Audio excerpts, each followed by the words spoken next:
As of today, what is updated on that platform, you have about 700 to 1,000 job roles. Okay. For which you already have the path, the learning path on how to like get the skills for those job roles, and all of them are all cloud roles. And guess what? They're just specific Microsoft roles. So imagine what you can have access to just on Microsoft platform. And it's free. Completely free. Yeah. So there's always something for you to do. You just need to first find out what do you enjoy doing and then narrow it down to what in tech does that address. Keep learning, don't stop, and always aspire to pass fire to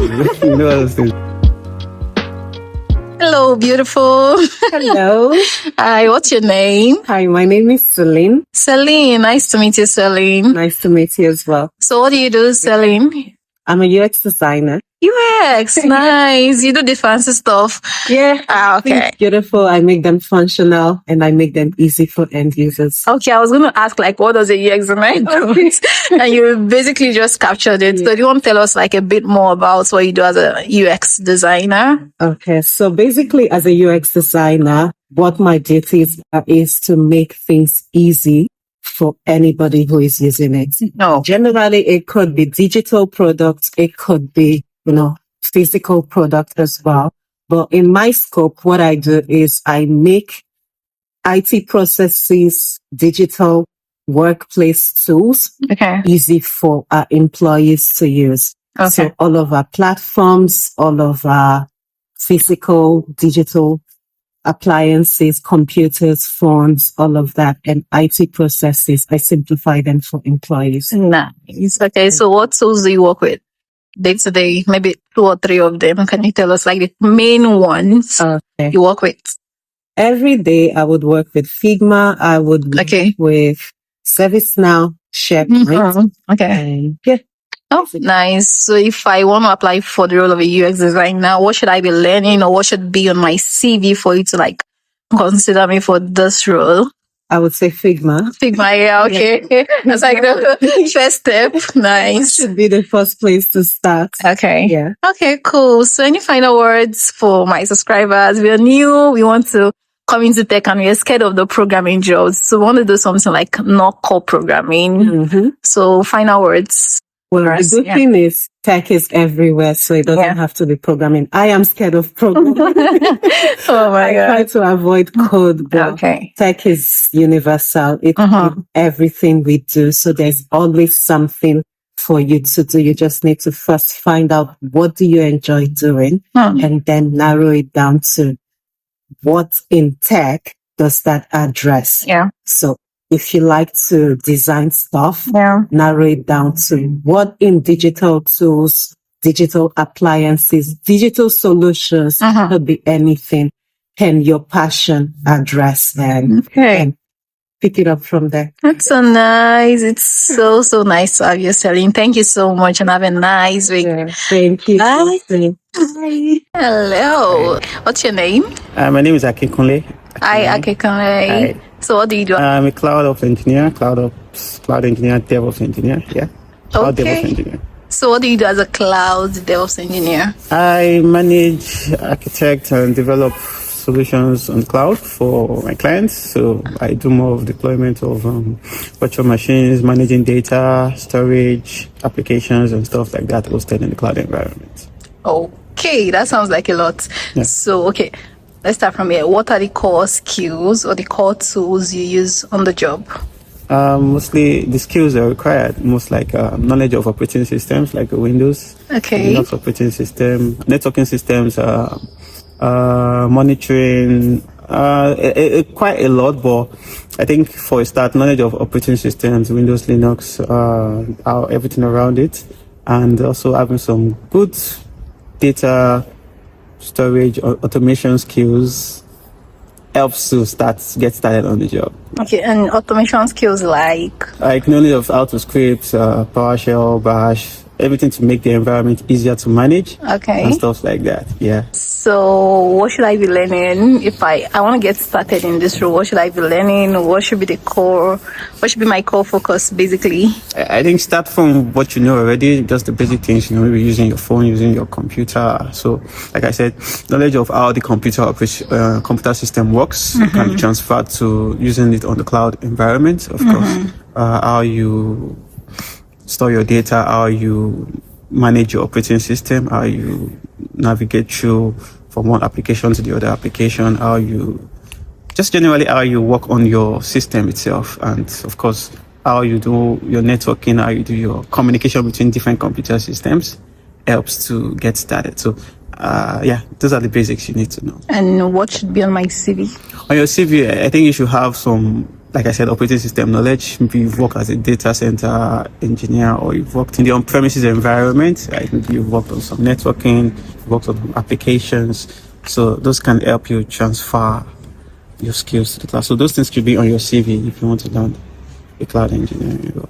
Certifications, any of those, does it help? Certifications, yeah, it does help. Like you have one of the big cloud organizations like the Microsoft Azure, the AWS, the Google Cloud, the Alibaba and the like. So if you have some of their fundamental certification like Azure Fundamentals, AWS Fundamentals, where you start doing the architecting and the administrator certifications, but having the fundamentals is a good start for you. Then aside the cloud environment, if you have some, like I keep saying, networking skills like the CCNA and the likes, for a start, you can have those to help you a lot when you get into that environment. So you don't have to go core into the CCNP and all, but for a start, get the fundamentals and go from there.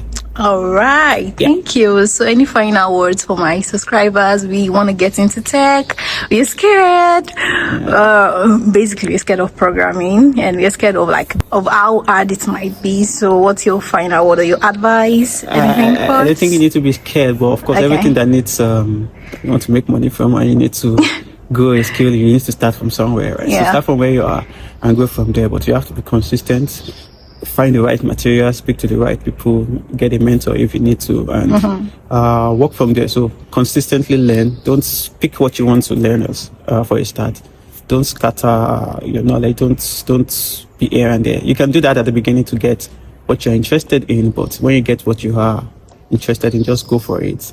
Keep learning. Don't stop. Then always aspire to fast fire to all those things. But that's just motivation. But of course, put your heart to it and don't stop. Consistently going in it to help you in the long run. Okay. And keep yourself updated too. These things That's very important. Yeah, it's tech world. All right. Thank you, Akin. It's nice to meet you, and bye. My pleasure. Thank you. Bye. Hello. Hi. Okay. So what's your name? Oh, well, my name is Emmanuel Oluwale. Well, nice to meet you, Emmanuel. So what do you do? Excel. Excel. Okay. So I should use Excel. Yeah. Fine. Nice. Okay. So what do you do, Excel?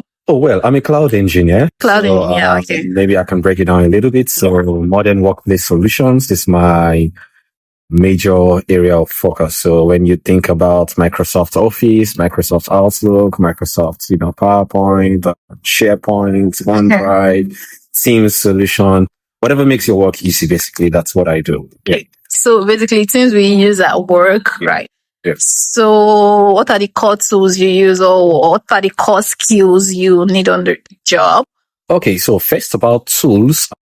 Majorly we use cloud tools, majorly Microsoft solutions. We also use like AWS solutions, Amazon Web Services, as well as, combined with one or two other on-premises infrastructure. The idea is just to bring different tools together. And then use it to meet a business requirement or a business need.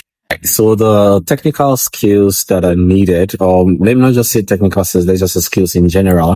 One, you need to be able to translate business requirements into technical design, basically. And then the ability to know how to utilize different cloud solutions, right? To be able to then meet those requirements, right? So another thing that you also need to understand in depth for you to do the kind of work I do is what I call identity access management, right? So For those who are maybe like looking for specific topics to study, you can study on identity access management. Identity access management in Microsoft Azure is also the same with identity access management in AWS, is the same with Oracle Cloud Infrastructure. You just need to maybe know, I mean, the principle is the same, but how it is applied in those different platforms can be different, right? So just learn about identity access management is going to help. Yeah. Okay, nice. So if I want to apply for those jobs as a newbie, what should be on my CV or what should I be learning that would make you consider me for this job? Well, so let me just give a job example. Let's say I'm looking for an Azure AD engineer. Okay. That's a subset of what you do. Yeah, okay. Subset, right? Azure AD is just specifically targeting just the identity access management aspects of the cloud, managing the users basically, and the groups, managing the licenses and whatnot, right? How people get access to certain resources within the organization.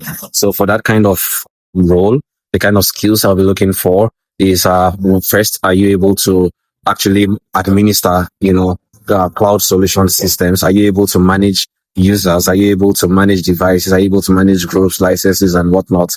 Another skill I'll be looking for on your, is experience with either working with a cloud provider, right? It could be using Microsoft tool. It could be Google Cloud. It could be, because again, the cloud systems, they work very similar with themselves. So if you have done identity access management in Google, you would know how to work in Azure, which is Microsoft. You would know how to work in OCI, which is Oracle Cloud Infrastructure. You know how to work in AWS, which is for Amazon, right? The only difference is you just need to know what interface and what you're clicking. That skill that you need, especially for like specialized areas. Let's say Azure now is the PowerShell scripting skill, right? Because if you are managing lots of resources, you need to be able to know how to automate things. You cannot do everything manually, right? And then you also need to have reporting skills as well, right? So you need to be able to have insights to know how to read reports, how to create reports, to determine what next steps you're going to do or what next step you're going to take, either mitigation actions or security improvement actions, because you're not only responsible for management, you're also responsible for the security of those users and those identities in your, environments, basically. Okay, so as a new learner, what should I be learning? PowerShell scripting. PowerShell, okay. Identity and access management. Okay. Those are like two key things. Okay. Yeah. Nice. For Microsoft users, I would say go to learn.microsoft.com. Okay. It's a compendium of various career paths. Okay. And as of today, what is updated on that platform, you have about 700 to 1,000 job roles. Okay. For which you already have the path, the learning part on how to like get the skills for those job roles, and all of them are all cloud roles. And guess what? They're just specific Microsoft roles. So imagine what you can have access to just on Microsoft platform. And it's free. Oh, wow. Free. Yeah. That's so nice. Thank you so much, Excel. So any final word for my subscribers? We are new. We want to come into tech. We're scared of programming. I want to do something non-programming and like just a final word. One final word is just do it. And don't be scared. Actually, you don't need coding skills to actually excel in tech. I actually don't know how to code. You can learn from me. I really don't know how to code. And as of today, right, I would say in a very senior role. Oh. So you really don't need, big boy. You really don't need to know how to code to survive in tech. Yeah. Thanks. That's so encouraging. It's so certain. And I studied wildlife. So just in case you think like so wow. If I can like do it, you wildlife, can forestry. Exactly. Wow, that's I have nothing to do with computer science. So wow. Okay, so it's so nice to have you, Excel. Nice to meet you. I would say thank you. Bye. I believe I don't need to say much after all that you've seen. These guys literally shared with you that you can excel in tech without being a core software engineer, without being a core technical person. There are lots and lots and loads of other things that you can do in tech. So if there's one of those career paths that you're super interested in and you want me to talk more about, or there is one of those guys that you really like their vibe and you want me to like bring them on this channel to like, let's go deeper into what you do in tech, please put in the comment section and we're going to find our way to bring them on this channel. Right. Okay. So thank you guys for watching. It's been nice. I had so much fun doing this. To be honest, like I had really good time doing this. And let's see. Maybe we can do more of this. Okay. All right, guys. Ciao.